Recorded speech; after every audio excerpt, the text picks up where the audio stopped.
Yersinia pestis, no sé si les suena de algo. Yersinia pestis, de peste, es la bacteria causante de una enfermedad muy reconocida históricamente, que fue la peste negra. ¿Okay? Fue una enfermedad que en su momento acabó con 1/3 de la población europea. O sea, se llevó la vida de millones y millones de personas, porque fue muy difícil de controlar en ese momento. Estamos hablando del siglo XVI, las personas no sabían cómo se transmitía este tipo de enfermedades y simplemente fue visto en ese momento como un castigo divino, ¿no? En ese momento han ocurrido otras epidemias de infección por Yersinia pestis, pero la más importante ocurrió a ese nivel. En el siglo XX ocurrió otra, en el siglo IV ocurrió otra. Han habido múltiples epidemias, ¿no? Sin embargo, actualmente esta enfermedad está confinada a casos muy esporádicos, muy esporádicos, sobre todo en Occidente. En África, sobre todo toda la región del Congo, sí hay una cierta endemia de esta enfermedad. Pero en América, toda América y Europa, los casos son muy contados. Entonces, esta bacteria tiene una morfología de cocobacilo gram negativo. Es una bacteria aeróbica, se puede cultivar en medios de cultivo como agar-sangre y McConkey. Cuando la vemos en microscopio y vamos a ver una imagen, tiene una tinción bipolar, ¿okay? En forma de horquilla, en forma de imperdible.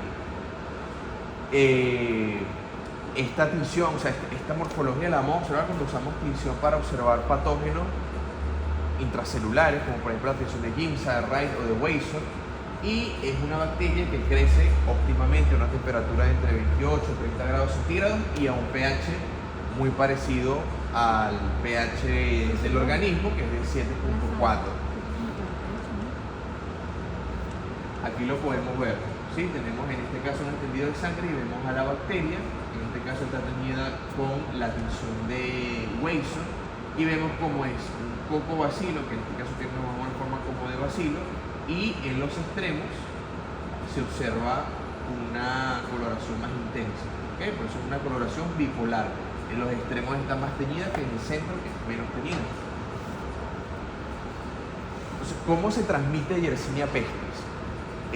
Tenemos que saber que Yersinia pestis o la peste, es una enfermedad zoonótica, es decir, es una enfermedad que se da en muchos animales, principalmente en roedores, y es transmitida principalmente por las pulgas, sobre todo las pulgas de los roedores, aunque también esas pulgas pueden saltar a otro tipo de animales.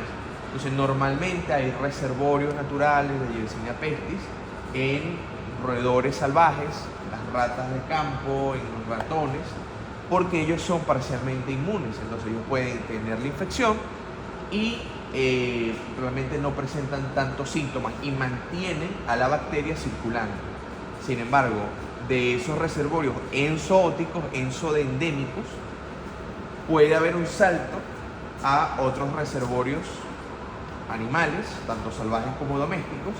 En este caso serían epizoóticos, porque van a formar o van a generar una epidemia en otro tipo de reservorios. En este caso podemos hablar de reservorios salvajes, como los camellos, como gatos, tanto domésticos como algún otro tipo de felinos un poco más grandes que son salvajes, y los perros, tanto perros domésticos como perros salvajes. Entonces, ¿qué es lo que ocurre? En un principio yo tengo a la pulga que se va a alimentar de un animal que esté enfermo, que tenga la infección y que en este caso tenga una bacteriemia, es decir, que la bacteria esté circulando en la sangre de ese animal. Entonces, obviamente, la pulga se va a alimentar de la sangre de ese animal y se va a llevar a la bacteria. Eso ocurre en lo que se conoce como el modelo de pulga bloqueada, que es que Yersinia pestis va a empezar a crecer y a crecer, a replicarse dentro del tracto gastrointestinal de la pulga. Y lo que va a generar es que va a tapar o a ocluir el tracto gastrointestinal de la pulga.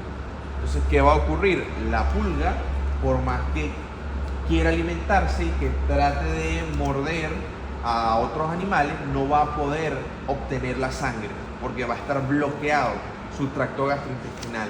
Y eso lo que va a hacer es que la pulga que esté bloqueada sea una pulga más agresiva y que esté desesperada por tener alimento, y eso la haga poder alimentarse de cualquier cosa que esté a su alrededor, incluido el ser humano. El vector más eficiente es una pulga de la rata oriental llamada Cenocila cheopis, aunque también hay otros vectores, otro tipo de pulgas, y algo muy importante es que se piensa que pedículos humanos, básicamente los piojos, funcionaron como el vector o uno de los vectores más importantes durante la peste negra, porque se han hecho estudios de especímenes de pedículos humanos de esa época, y se ha visto que en algunos especímenes había restos o, digamos, material genético de Yersinia pestis, y en laboratorio se ha visto que también pedículos humanos puede transmitir la bacteria. Entonces, aparte de la pulga, se cree que durante las epidemias que ha habido, epidemias humanas, pues pedículos humanos ha sido también un vector muy importante. Aquí podemos ver básicamente lo que ocurre.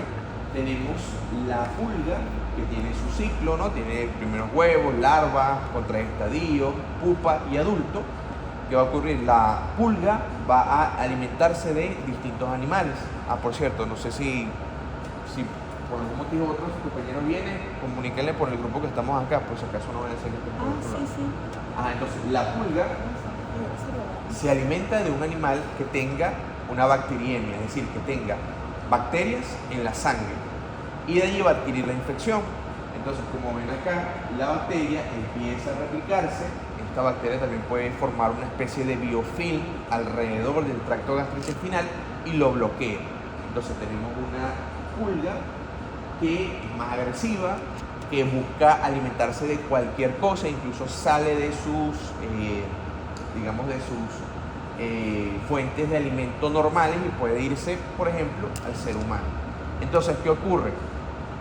Si yo tengo, por ejemplo, cargamentos de cualquier tipo de cargamento que se mueva por vía marítima, y por mala suerte ese cargamento tiene ratones o ratas que tengan Yersinia pestis y que además tengan la pulga, esto hace que la peste pueda movilizarse entre fronteras, y eso es lo que ha ocurrido a lo largo de los años, que tienes un brote en un lado, pero debido a movilización, ya sea en cargamentos marítimos, en otro tipo de movilización, vienen las ratas y vienen las pulgas. Y ya con que tengamos un cargamento de ratas que estén infectadas y tengamos el vector, esa enfermedad se puede diseminar muy rápido. ¿Cuáles son los mecanismos de infección? El más importante es la mordedura de una pulga que esté infectada. Ese es el más importante. Aparte de eso, nosotros también podemos adquirir la infección por Yersinia pestis a través de una mordedura o de un rasguño de animales infectados, especialmente el gato doméstico. Es el animal cuya mordedura o cuyo rasguño va a transmitir con mayor eficiencia. Por otro lado, no solamente la mordedura y el rasguño, sino incluso la inhalación de distintos tejidos de un animal o de una persona que esté infectada puede generar un contagio. Y también la exposición post-mortem o en laboratorio, es decir, el personal que está en el laboratorio, ya sea en el área de diagnóstico, por ejemplo, que esté tratando de hacer un cultivo de lo que se sospeche que es Yersinia pestis, puede estar en riesgo de inhalar aerosoles que puedan contener la bacteria y de allí infectarse. Normalmente lo que ocurre es que yo tengo la pulga que está infectada por Yersinia pestis, ella va a estar de nuevo bloqueada desde el punto de vista gastrointestinal, ella va a morder a una persona y cuando muerde regurgita a la bacteria. Desde allí la bacteria pues, va a ingresar a esa solución de continuidad que ocurre en la piel y va a ser movilizada a través del sistema linfático, de los vasos linfáticos, y de los vasos linfáticos va a llegar a los ganglios linfáticos regionales. Allí ella va a producir una reacción inflamatoria muy grande, muy grande y va a hacer que los ganglios linfáticos empiecen a crecer, se inflamen, sean dolorosos y van a formar una lesión más distintiva de la peste, que son los bubones. Es básicamente, ya lo vamos a ver a continuación, un ganglio linfático que se inflama en un tamaño considerable. Estos ganglios inflamados pues pueden estar a distintos niveles, pueden estar a nivel mandibular, a nivel submentoniano, a nivel axilar, a nivel inguinal. ¿Qué ocurre después? Bueno, el problema que ocurre cuando Yersinia llega a estos ganglios linfáticos es que todo el sistema de células, por ejemplo los fagocíticos mononucleares, van a tratar de fagocitar y lo hacen, pero Yersinia tiene una serie de factores de virulencia que hace que ella pueda sobrevivir a la fagocitosis y que además se pueda replicar dentro de los macrófagos. Esto complica las cosas porque entonces tengo un gran acúmulo de bacterias en los ganglios linfáticos y posteriormente, gracias a otros factores de virulencia, especialmente una proteína externa llamada proteína J, permite la destrucción de esos macrófagos y la diseminación de Yersinia pestis desde los ganglios linfáticos hacia la circulación sistémica. Y de la circulación sistémica puede ir básicamente a cualquier órgano del cuerpo. Entonces, cuando la bacteria entra a la sangre, se conoce como bacteriemia. Y de esa bacteriemia puede originarse sepsis, es decir, puede originarse una infección multiorgánica, que puede ir, por ejemplo, a los pulmones y causar una neumonía, puede ir a distintos vasos sanguíneos de distintos órganos y causar lesiones hemorrágicas, puede haber una liberación masiva de endotoxinas que me pueda generar un síndrome de respuesta inflamatoria sistémica que me afecte a todos los órganos del cuerpo, es decir, me puede causar una falla multiorgánica, sangrado masivo, shock, coagulación intravascular diseminada y además pueden aparecer en la piel lesiones que en inicio son eritematosas, son rojas, pero luego se van haciendo púrpuras, van adquiriendo un color púrpura intenso y luego se van, una vez la persona haya sobrevivido, si sobrevive, en épocas antiguas realmente entre un 60 al 100% de las personas infectadas morían. Pero actualmente, gracias a la antibioticoterapia que tenemos, una mayor cantidad de personas pueden sobrevivir. Actualmente la mortalidad de la peste es alrededor del 15%. Si comparamos 15% con entre 60 a 100, pues ha mejorado muchísimo la cosa. Entonces, en un inicio la persona puede tener lesiones eritematosas que se hacen purpúricas y debido a este daño que puede haber a nivel de la vasculatura, de la circulación, sobre todo de los capilares, en donde pueden haber trombos de fibrina que se generen en los capilares, puede aparecer gangrena. La gangrena es básicamente la muerte de los tejidos debido a una falla en la circulación. Entonces esto generalmente ocurre en las zonas distales del cuerpo. Puedo tener gangrena a nivel de los dedos, a nivel de la nariz, a nivel de las orejas. Aquí podemos ver el bubón, que de nuevo es un aumento del volumen de un ganglio linfático debido a un proceso inflamatorio. Estos bubones pueden ser únicos o pueden haber varios. Como les dije, suelen localizarse a nivel axilar, submaxilar, submentoniano, inguinales. Pueden ocurrir como también pueden no ocurrir. Entonces, si yo tengo el antecedente de un paciente que viajó a una zona endémica de Yersinia pestis, de la peste, que tuvo contacto, por ejemplo, con un roedor X, ¿verdad? Eso me da una sospecha bastante alta de que el paciente puede ser que tenga infección por Yersinia pestis. Y además de eso, pues podemos hablar de, qué sé yo, una persona que trabaja en un laboratorio y que luego de manipular una muestra sugestiva de Yersinia pestis le aparece un bubón. Bueno, ya tengo una información adicional. Lo importante aquí es tener sobre todo los datos clínicos, es decir, qué es lo que siente el paciente, que expresa, pero también la parte epidemiológica es muy importante. Porque si yo tengo, por ejemplo, vamos a suponer, le llega un paciente, vamos a ser un paciente pediátrico, que tiene fiebre y tiene aumento de volumen a nivel de los ganglios regionales, ¿sí?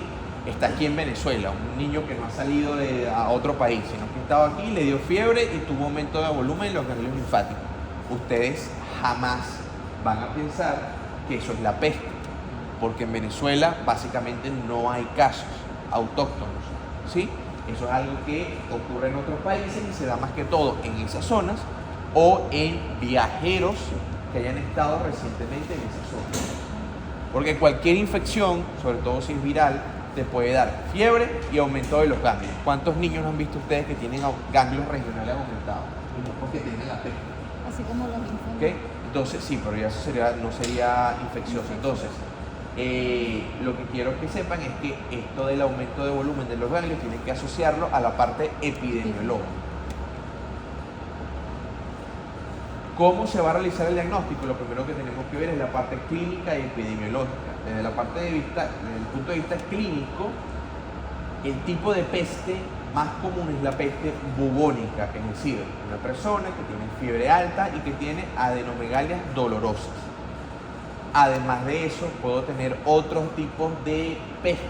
Está la peste neumónica, que básicamente pueden haber bubones, pero la afectación es predominantemente pulmonar. Entonces es una persona que tiene esos ganglios inflamados, pero que además ha tenido disnea, tos, expectoración sanguinolenta. También puedo tener peste septicémica, que es un tipo de peste en donde la infección se ha diseminado por todo el cuerpo. Entonces podemos tener personas que tengan shock, que tengan hipotensión, que son personas que se ven que están en un estado general muy mal. Es porque si están afectados por Yersinia pestis, la bacteria ha ido por todo el cuerpo. Y también podemos tener una peste que afecta el sistema nervioso. En ese caso podemos tener meningitis, podemos tener distintas sintomatologías neurológicas. Sin embargo, lo más común es la peste bubónica, es la aparición de esta fiebre y adenomegalias dolorosas. Tenemos que tener en cuenta y preguntar si la persona ha viajado a zonas endémicas. Como les dije, actualmente las zonas endémicas se encuentran en África, principalmente. Y también si ha tenido contacto con animales, especialmente roedores, o con otro tipo de animales en los 10 días previos. ¿Cuál es el diagnóstico definitivo? Bueno, que yo pueda observar estos cocobacilos gram negativos en una muestra de algún tejido. ¿Cuál es esa muestra? Bueno, yo puedo utilizar sangre periférica para realizar un hemocultivo, sería una de las mejores, pero si estoy pensando en una peste neumónica, es decir, afectación a nivel pulmonar, puedo utilizar el esputo. Si estoy evidenciando sintomatología neurológica, puedo realizar una punción lumbar y realizar una muestra, realizar un cultivo de ese líquido cefalorraquídeo, o incluso puedo tomar una muestra directa de ese bubón, de pus que se encuentre dentro de ese bubón. A esa muestra le puedo realizar tinciones como Giemsa, como Giemsa Rhyme, Wasson y Gram. Y si yo observo, por ejemplo, con la tinción de Wasson, veo esa bacteria que tiene esa tinción bipolar junto con las otras sintomatologías, puedo emitir el diagnóstico presuntivo de peste.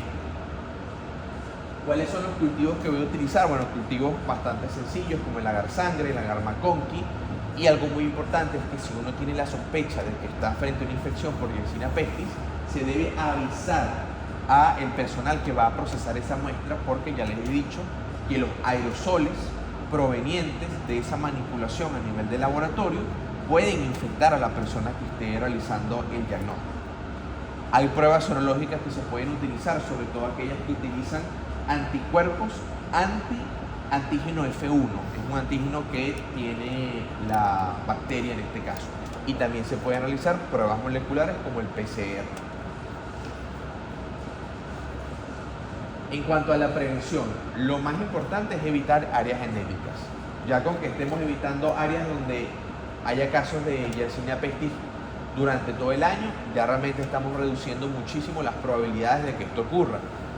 No las estamos eliminando al 100% porque, como les dije, puede haber importación de casos, puede ser que se hayan movido en cargamentos, sobre todo marítimos, ratones o ratas que estén infectadas, etc. Pero realmente, si ya no vamos a áreas endémicas, el riesgo es prácticamente nulo. Ahora, si nosotros vamos a ir a una zona endémica por X o por Y, tenemos que tratar de evitar el contacto con animales que se vean que estén enfermos, que estén moribundos o que estén muertos, especialmente roedores.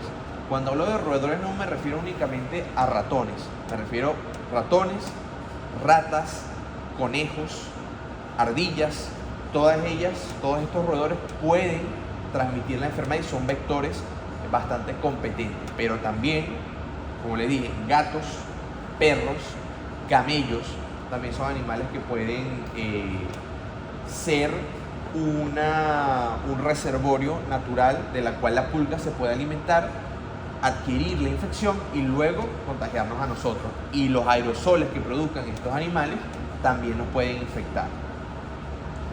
Por lo tanto, si estoy en una zona endémica, debo utilizar una indumentaria apropiada, ropa que cubra la mayor parte del cuerpo para evitar la picadura o la mordedura de una pulga. Si estoy tratando a una persona infectada, debo utilizar tapaboca porque si la persona tiene peste neumónica, los aerosoles respiratorios pueden tener bacterias y solo basta algunas bacterias para adquirir la infección. O sea, cuando la pulga te muerde, solamente necesita aproximadamente 10 bacterias para que te infectes y ya está.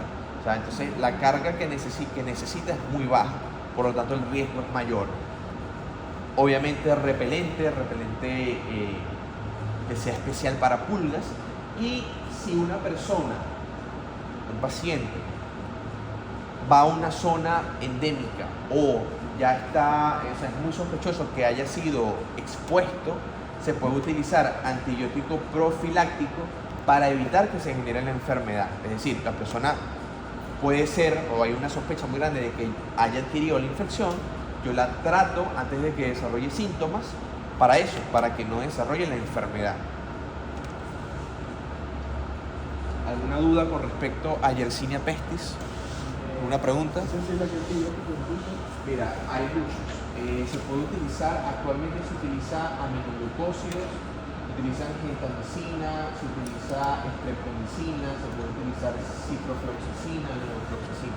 Hay muchos que se pueden utilizar. Claro, pero si ya tienes el diagnóstico confirmado de peste, es mucho mejor que vayas por un antibiótico potente para que elimine la infección inmediata. No vas a esperar a utilizar quizá uno para ver si funciona. De una vez coloca, es de gold standard generalmente eso, gentamicina, streptomicina.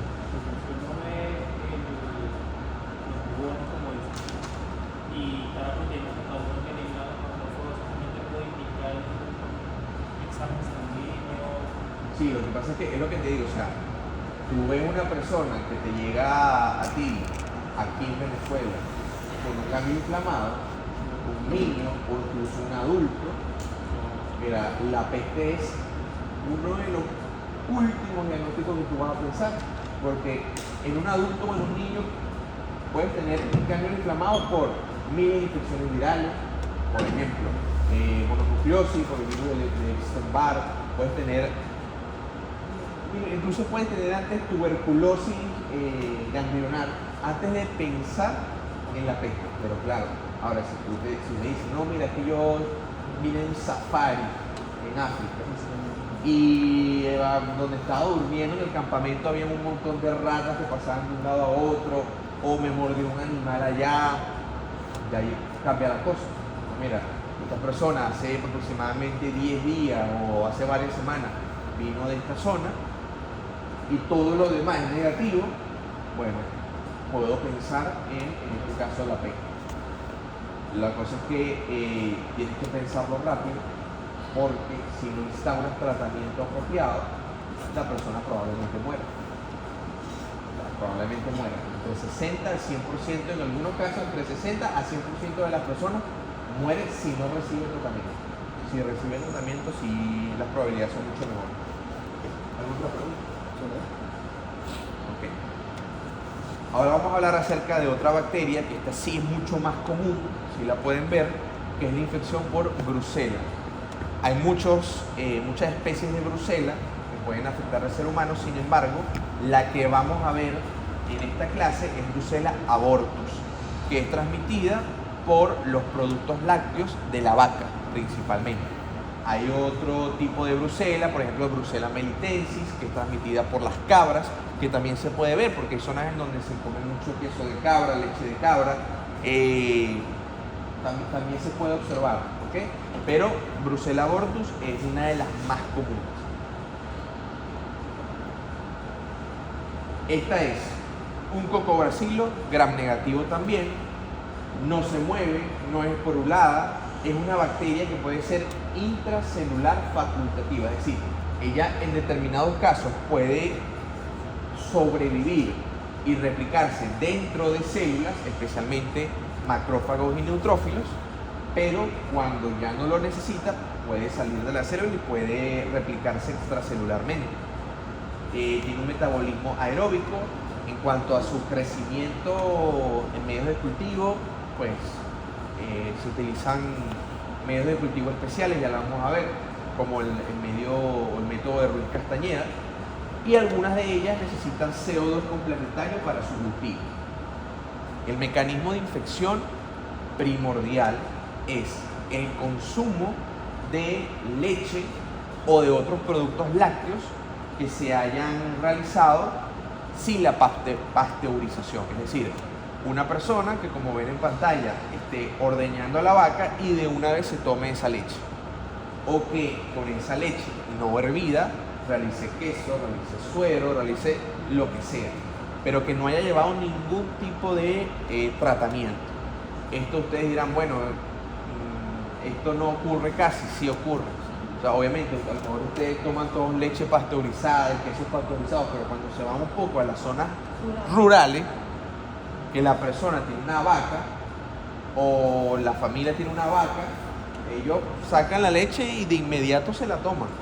Con suerte la hervirán, con suerte, pero muchas veces es directo o directamente hacen el producto lácteo sin haber tratado esa leche.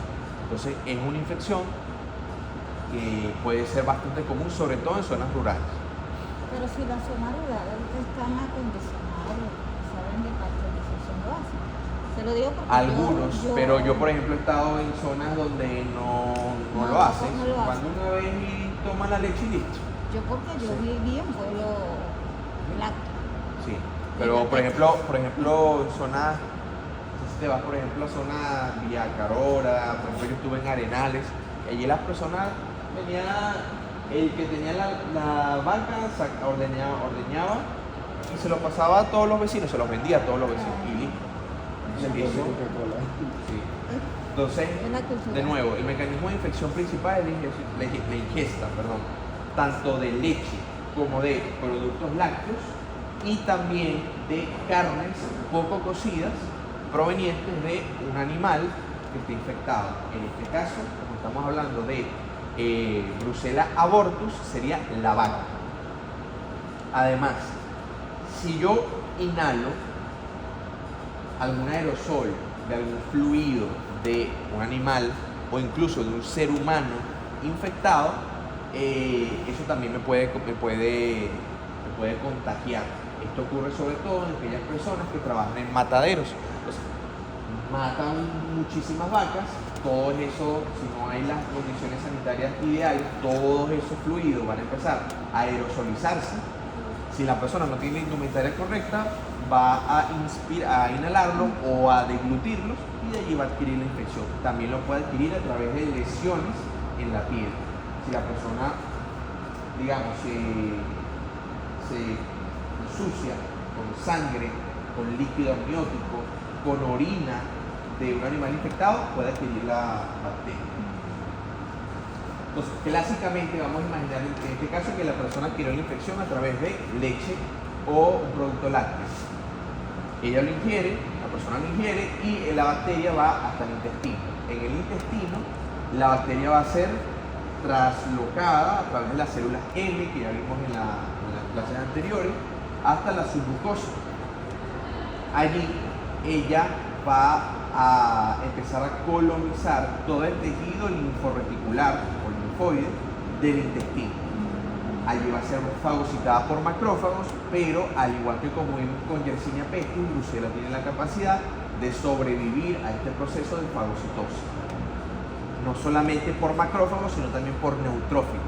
Entonces, de allí, desde el tejido linforreticular, todos los factores de virulencia de Brucella abortus van a disminuir o van a, a suprimir la respuesta inmunológica, incluida la vía alterna del complemento. No sé si esto lo han visto ya, lo que es el sistema de complemento. Son una serie de proteínas que funcionan dentro del sistema, dentro de la respuesta inmune innata, sobre todo la vía alterna, que no depende de anticuerpos. Entonces, disminuye la capacidad del organismo para poder responder y eliminar la bacteria, la infección. Hablando de la vía clásica, la vía alterna. Sí, hay una vía clásica que depende de anticuerpos y hay una vía alterna que no depende de anticuerpos. En este caso, Brucella va a bloquear la vía alterna del complemento. Desde el tejido linforreticular, al bloquear la respuesta inmunológica, la bacteria va a empezar a movilizarse a través de la circulación sistémica, y de allí puede irse a todo el cuerpo. Puede replicarse a nivel del hígado, puede replicarse a nivel del vaso, puede replicarse a nivel de los riñones, puede replicarse, bueno. Ajá. Está bien, sí, bueno. Entonces, puede replicarse hígado, vaso, riñones, piel, puede replicarse en tejido mamario, en articulaciones, en todos lados puede haber proliferación de Brucella. Y entonces se puede generar una infección sistémica o una infección localizada en cada uno de los órganos que les acabo de mencionar. Entonces, cuando una persona está infectada con Brucella abortus, lo principal que va a ocurrir es fiebre, malestar, la persona va a tener escalofríos, puede tener diaforesis, es decir, sudoración excesiva, y esa sudoración tiene un olor característico, como un olor a moho, que es algo que es una característica casi que patognomónica de la enfermedad. También puede tener dolores articulares, eso en general, pero desde allí pueden haber complicaciones a todos los sistemas. Puede haber complicaciones osteoarticulares, puede haber artritis séptica, puede haber espondilitis, puede haber afectación osteomielitis, puede haber afectación del hueso per se, puede haber afectación geniturinaria, orquitis, epididimitis, también puede haber, abscesos testiculares, puede haber abscesos tuboováricos en el caso de la mujer, puede haber afectación neurológica, meningitis, encefalitis, meningoencefalitis, síndrome de Guillain-Barré puede ocurrir con la infección por Brucella. Desde el punto de vista cardiovascular, puedo tener pericarditis, endocarditis, intraabdominalmente también puedo tener infecciones, puedo tener una peritonitis. Desde el punto de vista oftalmológico puedo tener principalmente uveitis, dermatológicamente puedo tener múltiples lesiones maculopapulares que pueden extenderse por todo el cuerpo, y desde el punto de vista pulmonar respiratorio puedo tener neumonía. O sea, cualquier órgano puede verse afectado, entonces no es como que sea una infección sencilla, generalmente sí, pero puede complicarse bastante. Y también es una infección que puede prolongarse en el tiempo. Entonces yo puedo tener una persona que tenga meses con una infección por Brucella, porque es difícil a veces de erradicar, sobre todo si la infección se ha movido a sitios como el hueso, o se ha movido a sitios como la propia médula ósea, o el hígado, o el vaso. ¿Por qué? Porque es más difícil al antibiótico llegar a esos lugares, sobre todo al hueso. Ya le dije las manifestaciones clínicas, fiebre, artralgia, diaforesis. La parte epidemiológica es fundamental. Si una persona que le dice, bueno, usted consume normalmente productos lácteos sin tratar, o sea, usted toma leche directa de la vaca, sí. Quesos provenientes de una leche que no es ni hervido, sí. Ah, bueno, eso te da un indicio. Otra cosa importante que no les he mencionado, la bacteria se llama Brucella abortus porque en mujeres embarazadas y en otros animales también embarazados puede generar aborto espontáneo, por eso se llama Brucella abortus, puede generar parto pretérmino, infecciones, infecciones fetales, entre muchas otras cosas, ¿ok? Si la persona te dice, consumí leche no pasteurizada, no tratada, ese es un indicio muy grande. Desde el punto de vista del laboratorio, es común ver anemia, porque puede haber afectación de la médula ósea, y elevación de las transaminasas, porque puede haber afectación del hígado. El diagnóstico, pues lo mismo.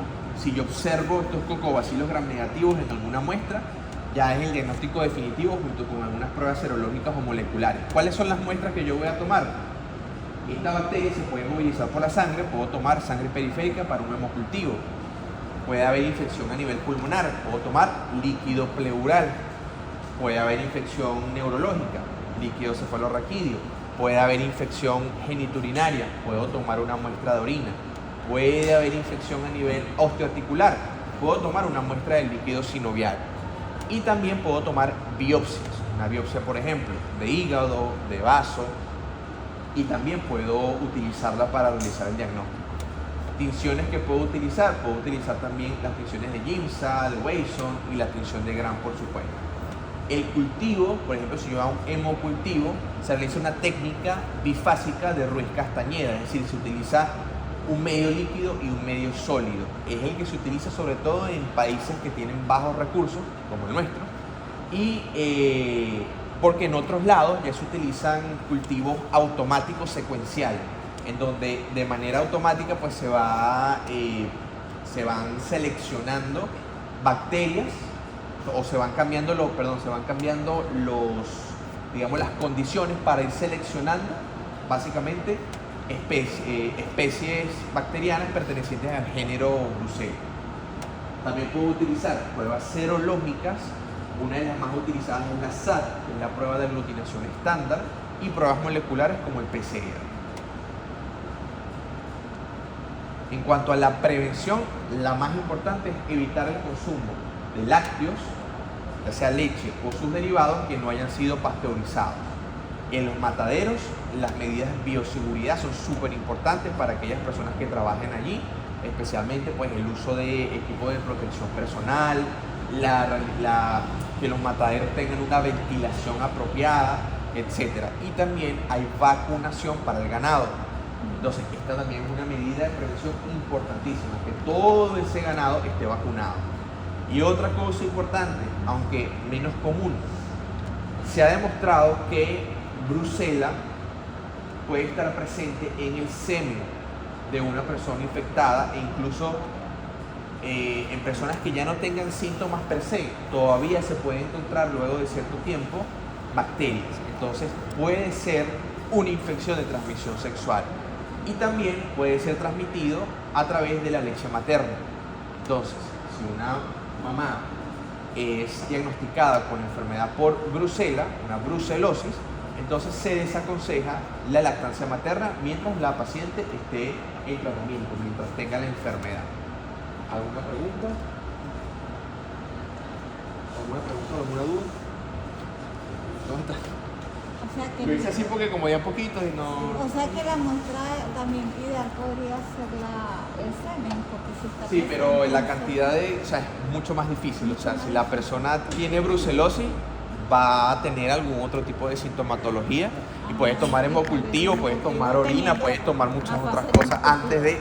No, y antes de tomar una muestra de semen, tomaría una muestra de orina. Sí, no, obvio. Mucho más sencillo. Sí, sí. Algo de sangre periférica. Sí, jamás va a ser una muestra ideal, simplemente la gente que experimenta en esa línea de investigación, en ese tema,